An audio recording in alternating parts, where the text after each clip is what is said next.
Hello everybody and welcome back to another video. So today I want to take you through my setup for the Microsoft Flight Simulator. It is a very demanding setup, so I am going to show you how it works. So to control my simulator, I have two devices, the quadrant and the Thrustmaster joystick. So you can configure it the way you want, but I'll take you through how I chose the buttons.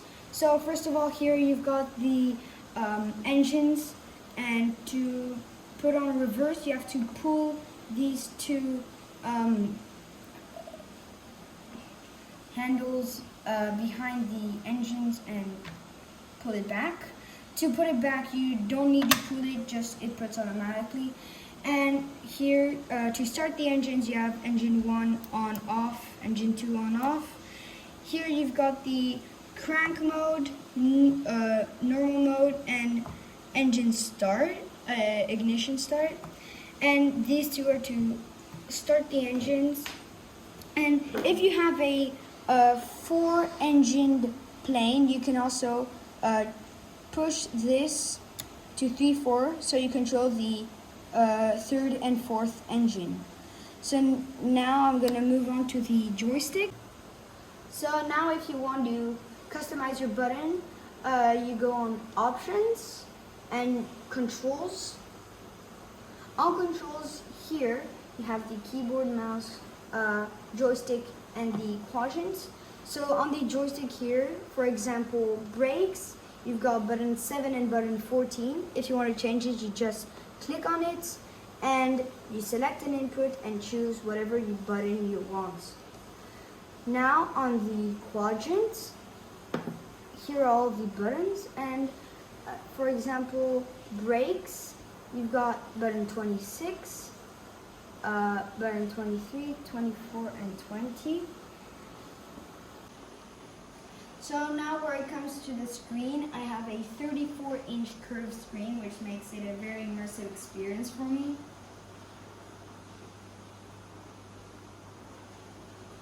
And now if you want to go on the graphics and resolution, you have to go on options, and this time on general. And so I have it on 4K, but you can choose everything you want. And you have the choice to put it on ultra, high, low, or depending on how powerful your graphic CPU card is. So everything here you choose if you want it very high or low. So now when it comes to the tower, I have a 5-fan tower. This is not a water cooling. So in this tower I have a CPU i7 Intel, the GPU AMD 8 gigabytes, and the SSD drive of half a terabyte, a HSD drive 1 terabyte, and a memory of 16 gig.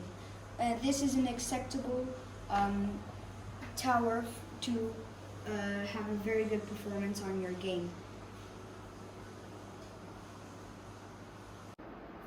For this game, you require a lot of internet. In my case, I have 1 gig of internet, and if you don't have half a gig, you will have a very hard time, as these packages are huge. When you download the game, which is about 120 gig, some packages are already there, but most packages you need to download them. And for that, to download them, you have to go on Content Manager, which is in Profile, and in the Content Manager you can download airports, activities, aircrafts, whatever you want. There is also the Marketplace, but Marketplace you have to pay, as the Content Manager is free.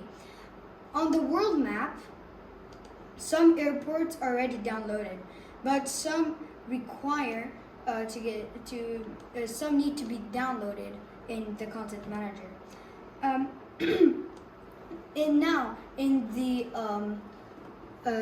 flight training, you have to download everything. So here I have multiple stuff, controls and camera, instrument altitude, and many other things. And all of this you have to download in the content manager.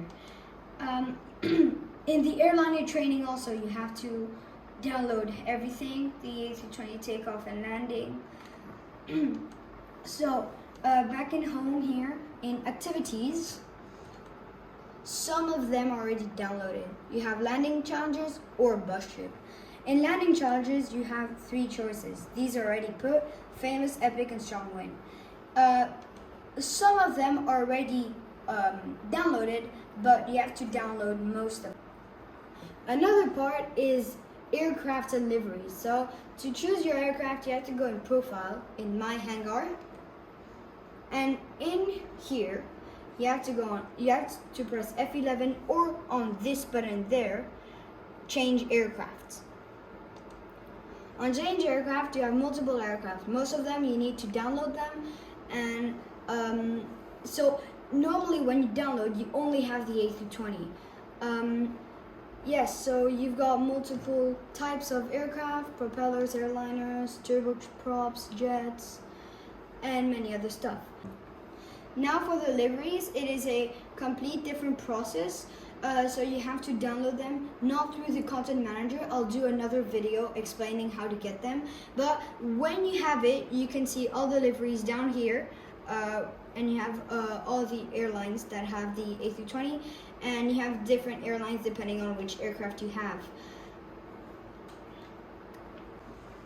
Another important point for the Microsoft Flight Simulator is that if you don't have a good internet connection, I recommend you to go to Options, on General, and then on Data, and play on offline mode.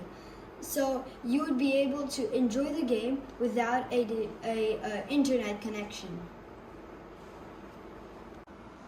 Thanks for watching. Don't forget to subscribe and smash that like button and watch all my videos.